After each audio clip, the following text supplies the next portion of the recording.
আৰু আমি এই মিডিয়াৰ যোগেদি সকলো ধৰ্মপ্ৰাণ ৰাইজক এই ইয়াত আহি অমৃত বাণী শ্ৰৱণ কৰিবৰ কাৰণে আমি শিৱ মন্দিৰ ধাম পৰিচালনা সমিতি লগতে আমাৰ বাপন ভাইটিক অশেষ ধন্যবাদ জনাওঁ আৰু এই হৈ যোৱা অহা 15 মাৰ্চ শিৱধাম প্ৰাণ প্ৰতিষ্ঠা হৈ গৈ আছে তাতে আমি নথৈ আনন্দিত আৰু উলাহ মালেৰে আমি উপভোগ কৰিম আৰু লগতে 16 মাৰ্চৰ পৰা অহা 26 মাৰ্চলৈকে আমাৰ ইয়াতে শিৱ মহাপুৰাণ আৰম্ভ হ'ব তাতে আমি অতি উলাহ আৰু আনন্দিতেৰে আমি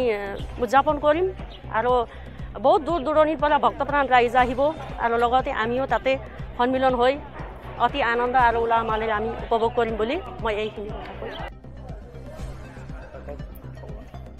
সকলোকে নমস্কাৰ থাকিল বিশেষকৈ ক'বলৈ গ'লে আমাৰ ভোলাজাৰ অঞ্চলৰ বিশেষকৈ এই আমাৰ মন্দিৰ ভাৰতৰ স্বাধীনতা কালতকৈ আগতে প্ৰতিষ্ঠা হোৱা যি মন্দিৰখন আজি সম্পূৰ্ণৰূপে প্ৰতিষ্ঠা হ'বলৈ গৈ আছে তাতে আমি সমগ্ৰ তামোলপুৰবাসী ভোলাজাৰ অঞ্চলবাসী সুখিত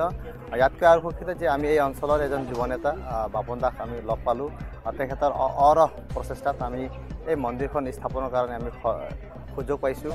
লগতে সমূহ ভক্তপ্ৰাণ ৰাইজলৈ আমাৰ আহ্বান থাকিল যে আমাৰ আহিবলগীয়া যি 16 মাৰ্চৰ পৰা আজি প্ৰাণ প্ৰতিষ্ঠা মন্দিৰৰ যি প্ৰাণ প্ৰতিষ্ঠাৰ কাৰণে মহাপুৰাণ যজ্ঞ চলি আছে তাত সকলোলৈ সহযোগ কৰিবলৈ আহ্বান কৰিছোঁ আৰু আমাৰ যি এই মন্দিৰখন প্ৰতিষ্ঠা হৈছে ইয়াৰ যোগেদি এইটোৱেই স্পষ্ট হৈছে যে আমাৰ যি ইয়াতে বসতি আছিল যি আমাৰ ইয়াতে স্থাপনা আছিল সুদূৰ ভাৰত স্বাধীনতাৰ আগৰ পৰাই যাতে বসতি আছিল সেই কথা ইয়াতে স্পষ্ট হৈ পৰিছে গতিকে সকলোলৈ আহ্বান থাকিল যে আমাৰ আহিবলগীয়া মহাপুৰাণ যি যজ্ঞ আছে তাক সকলোৱে কামনা হওক লগতে যি আমাৰ মন্দিৰ প্ৰতিষ্ঠা হ'ল ইয়াৰ যোগেদি সমগ্ৰ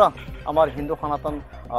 ধৰ্মী লোকসকলে ইয়াতে উপকৃত হ'ব যিহেতু আমাৰ এই অঞ্চলৰ পুৰণা মন্দিৰ হয় পুৰণা অনুষ্ঠান হয় ইয়াতে সকলোৱে আহি ভক্তপ্ৰাণ ৰাইজ সকলোৱে নিজৰ সেৱা আগবঢ়াই পাব সকলোৱে ধন্যবাদ থাকিল।